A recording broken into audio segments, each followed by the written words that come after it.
نحمده ونصلي ونسلم على رسوله الكريم اما بعد فاعوذ بالله من الشيطان الرجيم بسم الله الرحمن الرحيم وما كان المؤمنون لينفروا كافة پارہ نمبر 11 سورہ توبہ رکوع نمبر 15 آیات نمبر 122 وما كان المؤمنون اور مومنین کو یہ نہیں چاہیے لینفروا کافہ کہ سب کے سب نکل کھڑے ہو فلولا نفر من کل فرقۃ منہم کیوں نہ نکلے ہر چھوٹی جماعت بڑی جماعت میں سے لیتفقہوا فی الدین تاکہ وہ دین میں سمجھ حاصل کر سکے وَلِيُنذِرُوا قَوْمَهُمْ اور تاکہ ڈرائے اپنی قوم کو اذا رجعوا الیہم جبکہ لوٹ کر آئے ان کی طرف لعلہم یحذرون تاکہ وہ بچتے رہے۔ سورہ توبہ میں غزوہ تبوک کا ذکر بڑی اہمیت سے اور تسلسل سے جاری اور ساری ہے، اور ظاہر ہے چونکہ نفیر عام کا اعلان ہوا تھا غزوہ تبوک میں، عام مسلمانوں کو شرکت کی دعوت اور حکم تھی۔ رسول اللہ صلی اللہ علیہ وسلم بذات خود بنفس نفیس شریک تھے اور بلا عذر شرعی غزوہ تبوک میں شرکت، عدم شرکت یا شرکت نہ کرنا جائز نہیں تھا۔ جن لوگوں نے شرکت نہیں کی ان میں اکثریت زیادہ تر منافقین کی تھی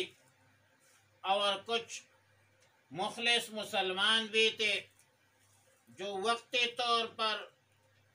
سستی اور کاہلی کی شکار ہوئے تھے، اور پھر اللہ تعالی نے ان کے توبے کو قبول فرمایا ہے۔ بہرحال غزوہ تبوک کے واقعات سے بظاہر یہ معلوم ہوتا ہے کہ جہاد کے لیے نکلنا سب کے لیے فرض ہے اور تخلف حرام ہے، حالانکہ یہ حکم شرعی نہیں ہے۔ حکم شرعی یہ ہے کہ عام حالات میں جہاد فرض کفایہ ہے۔ مسلمانوں کی ایک جماعت جب جہاد میں شریک ہو تو دیگر مسلمانوں کا ذمہ فارغ ہے، لیکن جب شرکائے جہاد مغلوب ہو، کمزور ہو جائے تو پھر قریبی مسلمانوں پر جہاد کے لیے نکلنا فرض ہو جاتا ہے، اور اگر وہ بھی کمزور ہو جائے یا وہ بھی مغلوب ہو جائے تو قریبی مزید مسلمانوں پر جہاد فرض ہے، یہاں تک کہ پورے عالم کے مسلمانوں ایسے حالات میں فرض ہو جاتا ہے، اور جس کی صورت یہ ہو کہ مسلمانوں کا خلیفہ امیر المؤمنین امیر عام کا اعلان ہے۔ مذکورہ آیت نمبر 122 عام حالات میں مسلمانوں کے دیگر اجتماعی معاملات، مہمات اور دیگر امور پر جہاد کے علاوہ جو دیگر معاملات ہیں اس پر توجہ دینے کی ضرورت پر زور دیا ہے، اہمیت بیان کی ہے، تاکہ تقسیم کار اصول اور تقسیم کار کے اصولی طور پر واضح ہو، ہر بندہ اپنی ذمہ داری کو بخوبی سر انجام دے اور اچھے طریقے سے اپنی ذمہ داری کو پوری کرے۔ ظاہر ہے سب مسلمان جہاد میں لگ جائے تو پیچھے دیگر معاملات پر کون سنبھالے گے؟ دین تو کامل و مکمل ہے، دین اسلام۔ اسلام تو ایک مکمل ضابطۂ حیات ہے، مہد سے لے کر لحد تک انسانی زندگی کے تمام شعبوں پر حاوی دین ہے۔ اعتقادیات ہے، معاملات ہے، اخلاقیات ہے، سیاست ہے، معیشت ہے، اور جہاد بھی ہے۔ کفر سے لڑنے کے لیے جہاد بھی ایک نظام ہے، اور تعلیم و تربیت بھی ہے۔ لیکن یہ تعلیم و تربیت، تفقہ، سمجھ بوجھ دین کی، یہ ایسا شعبہ ہے جو دیگر تمام شعبوں میں رہنمائی کرتا ہے۔ جہاد بے شک اسلام کا کوہان ہے۔ فرمایا نبی علیہ الصلوۃ والسلام نے، الجہاد وذروۃ سنامہ الجہاد، بے شک جہاد قیامت تک جاری رہے گا، الجہاد ماض الی یوم القیامہ۔ لیکن اگر سارے لوگ مجاہد بن جائے تو دیگر تمام شعبے اور جس مقصد کے لیے جہاد کیا جاتا ہے، اعلاء کلمت اللہ، اللہ کی زمین پر اللہ کا نظام، تو وہ نظام ریاست اور نظام مملکت جو ہے وہ یقیناً متاثر ہوگی۔ لہذا تعلیم و تربیت ایک ضروری امر ہے، زندگی کے تمام شعبوں کو متناول ہے، شامل ہے، اور اس سے بڑی بات کیا ہو سکتی ہے کہ اللہ کے احکامات میں جو سب سے پہلا حکم نازل ہے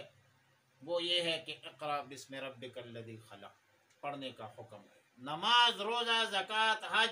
تمام احکامات بعد میں نازل ہے، پہلا حکم یہ نازل ہے کہ اقرأ بسم ربک الذی خلق، خلق الانسان من علق۔ علوم اسلامیہ کا پڑھنا، پڑھانا، جاننا، پہچاننا، پہنچانا، پلانا، یہ سب امت مسلمہ کی ذمہ داری ہے۔ اس لیے اللہ تعالیٰ نے فرمایا، وَمَا كَانَ الْمُؤْمِنُونَ لِيَنْفِرُوا كَافَّةً۔ اہل ایمان کو یہ نہیں چاہیے کہ وہ سب جہاد کے لیے نکل جائے۔ جہاد کے لیے سب کا نکلنا دیگر معاملات کو متاثر کرنے کے مترادف ہے۔ اسی لیے تو جہاد فرض کفایہ ہے، فرض عین تو ہے نہیں، حکم تو یہ ہے عام حالات میں۔ بلکہ ہر بڑی جماعت میں سے چھوٹی جماعت تعلیم میں مشغول ہو، تربیت میں مشغول ہو۔ تربیت سے مراد کوئی فوجی تربیت نہیں ہے، اخلاقی تربیت ہے، تزکیۃ النفس ہے، تصوف ہے۔ امام قرطبی فرماتے ہیں کہ آیات مذکورہ طلب علم دین کے لیے اصل ہے اور بنیاد ہے۔ امام بیہقی نے سند صحیح سے سیدنا عبداللہ ابن عباس رضی اللہ تعالی عنہ سے روایت نقل کی ہے کہ رسول اللہ مبارک صلی اللہ علیہ وسلم نے فرمایا کہ طلب العلم فریضۃ علی کل مسلم و مسلمۃ، علی کل مسلم کے الفاظ آئے ہیں، عام مشہور تو مسلمتن ہے،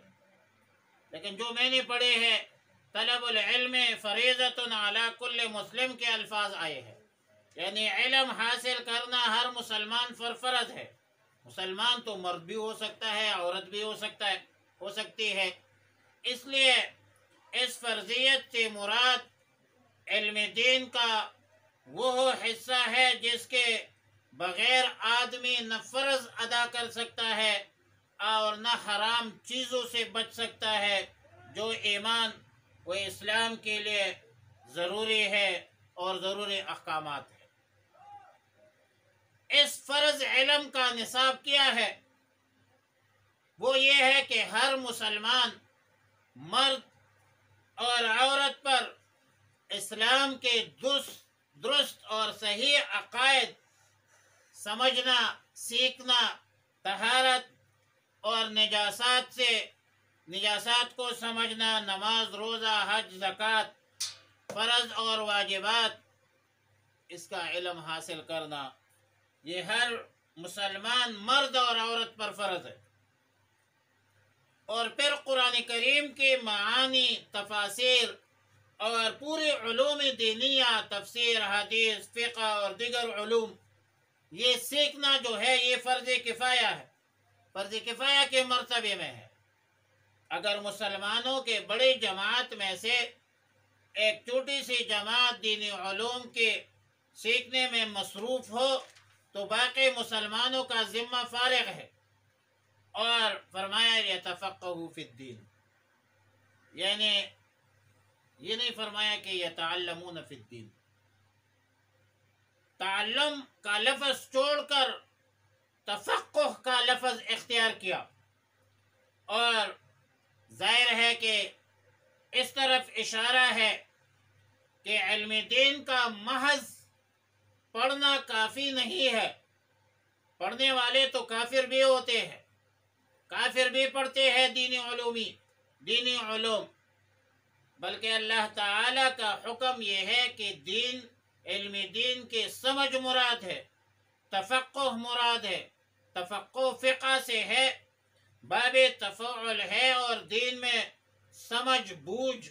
تکلف سے، محنت سے، مشقت سے لانا۔ اور ظاہر ہے کہ وہ لکھتے ہیں کہ علماء فرماتے ہیں العلم عزت لا يحصل الا بالذلہ، علم عزت ہے اور یہ ذلت سے حاصل ہوتے ہیں۔ ایک طالب علم خود کپڑے دھوتا ہے اور کتاب پڑھتا ہے، مدرسے کی خدمت کرتا ہے، استادوں کی خدمت کرتا ہے، دن کو رات کو تہجد پڑھتا ہے، دن کو دعائیں مانگتے ہیں، رات کو دعائیں مانگتے ہیں، وظائف پڑھتے ہیں، محنت کرتے ہیں، کھانا خود تیار کرتے ہیں، چائے خود بناتے ہیں، کپڑے خود دھوتے، ظاہر ہے یہ مشقت ہے۔ قرآن و سنت میں فقہ کی حقیقت امام ابو حنیفہ رحمۃ اللہ علیہ سے یہ منقول ہے، معرفت النفس ما لہا وما علیہا۔ تو جس شخص نے دین کی کتابیں سب پڑھ لی مگر اس کو سمجھ بوجھ نہیں ہے، اس کو تفقہ حاصل نہیں ہے، تو یقیناً وہ قرآن و سنت کی اصطلاح میں عالم نہیں ہے۔ حسن بصری رحمۃ اللہ علیہ سے کسی نے پوچھا کہ فقیہ کیا ہے، فقیہ کس کو کہتے ہیں؟ تو حسن بصری رحمۃ اللہ علیہ نے فرمایا انما الفقیہ الزاہد فی الدنیا الراغب فی الآخرہ البصیر بدینہ المداوم على عبادت ربہ الورع الکاف عن اعراض المسلمین العفیف عن اموالهم النصائح بجماعتهم، یعنی فقیہ وہ ہوتا ہے جو دنیا سے بے رغبت ہو، آخرت کی طرف راغب ہو، اپنے دین میں بصیرت رکھتا ہو، اپنے رب کی عبادت میں لگا رہتا ہو، پرہیزگار ہو، مسلمانوں کے بے ابروئی کے در پہ نہیں رہتا ہو، یعنی ان کے غیبتیں کرنا، ان کے ساتھ مسلمانوں کے ساتھ حسد کرنا، بغض کرنا، تہمتیں لگانا، یہ فقیہ کا کام نہیں ہے۔ فقیہ اس کو کہتے ہیں جو ان کاموں سے پرہیز کرتے ہیں اور پھر عوام الناس کے اموال سے فاصلے پر رہتا ہے، دور رہتا ہے، العفیف عن اموالہم، اور مسلمانوں کی جماعت کا خیرخواہ و خیرخواہ۔ قضا فی روح المعانی جلد 11 صفحہ نمبر 48۔ تفقہ فی الدین بہت بڑی سعادت ہے، بہت بڑی نعمت ہے، دولت ہے۔ رسول اللہ صلی اللہ علیہ وسلم نے فرمایا من یرد اللہ بہ خیرا یفقہہ فی الدین، اللہ جس کو خیر سے نوازنے کا ارادہ فرماتے ہیں تو اسے فقہ کی دولت سے مالا مال فرماتے ہیں۔ قذائف البخاری جلد 1 صفحہ نمبر ابواب العلم میں ہے، اور رسول اللہ صلی اللہ علیہ وسلم نے فرمایا کہ فقیہ واحد اشد علی الشیطان من 1000 عابد، ایک فقیہ شیطان پر 1000 عابدوں سے زیادہ باری ہے۔ رواہ الترمذی بھی فی ابواب العلم۔ صاحب روح المعانی علامہ آلوسی فرماتے ہیں کہ بہت سے اہل علم کا خیال یہ ہے کہ لیتفقہوا اور لینذروا کی ضمیر ان لوگوں کی طرف راجع ہے جو گھروں کو چھوڑ کر باہر نکل گئے ہیں، تو اس صورت میں باہر نکلنے والوں سے علم کے لیے سفر کرنا مراد ہوگا، اور مطلب یہ ہے کہ جس طرح جہاد کے لیے سب بندی ہوتی ہے، جہاد کے لیے لوگ خروج کرتے ہیں، گھروں سے نکلتے ہیں، اسی طرح طلب علم کے لیے بھی لوگ اپنے گھروں سے نکلے اور علم دین حاصل کرے، پھر واپس آ کر لوگوں کو علم دین سکھا دے، اللہ سے ڈرائے اپنے قوم کو، اپنے لوگوں کو، اور ان لوگوں کو ڈرائے سمجھائے جو لوگ نہیں گئے ہیں، نہیں نکلے ہیں، گھروں سے باہر نہیں نکلے ہیں، اور پھر طلب علم کے لیے نکلنا بہت بڑی بات ہے، اس کے بہت بڑی فضیلت ہے۔ ترمذی شریف میں سیدنا ابو الدرداء رضی اللہ تعالی عنہ سے روایت ہے کہ میں نے رسول اللہ مبارک صلی اللہ علیہ وسلم سے سنا کہ فرمایا کہ جو شخص کسی راستے پر چلے جس کا مقصد علم حاصل کرنا ہو تو اللہ تعالیٰ اس چلنے کے ثواب میں اس کا راستہ جنت کی طرف کر دیں گے، اور یہ ہے کہ فرشتے طالب علم کی خوشنودی کے لیے اپنے پر بچھاتے ہیں، کتنی بڑی بات ہے، اور یہ کہ عالم کے لیے آسمانوں اور زمین کے مخلوقات اور پانی کی مچھلیاں وہ دعائیں دیتے ہیں، استغفار پڑھتے ہیں ان کے لیے۔ عالم کی کثرت ایک غیر عالم کی، جو بندہ کثرت عبادت کرے اس سے وہ عالم جو ہے وہ بہتر ہے، اور اس پر ایک عالم کو عام بندے پر اتنی فضیلت حاصل ہے کہ فضلی علی ادناکم، اور ایک روایت میں ہے کہ جو 14ویں کی جو چاند ہے اس کے فضیلت جو تمام چاندوں کو، چاند کے بقیہ راتوں کو حاصل ہے، اسی طرح علماء کو حاصل ہے۔ علماء انبیاء کے وارث ہیں، العلماء ورثۃ الانبیاء، اور نص قطعی ہے قرآن میں ہے کہ اللہ سے ڈرنے والے علماء ہے، انما یخشی اللہ من عبادہ العلماء، لہذا علماء صلحاء اتقیاء کا خیال رکھنا چاہیے اور قدر کرنا چاہیے۔ یہ جو لوگ علماء کی قدر کرتے ہیں اللہ ان کی قدر فرما دے۔ وآخر دعوانا الحمدللہ رب العالمین۔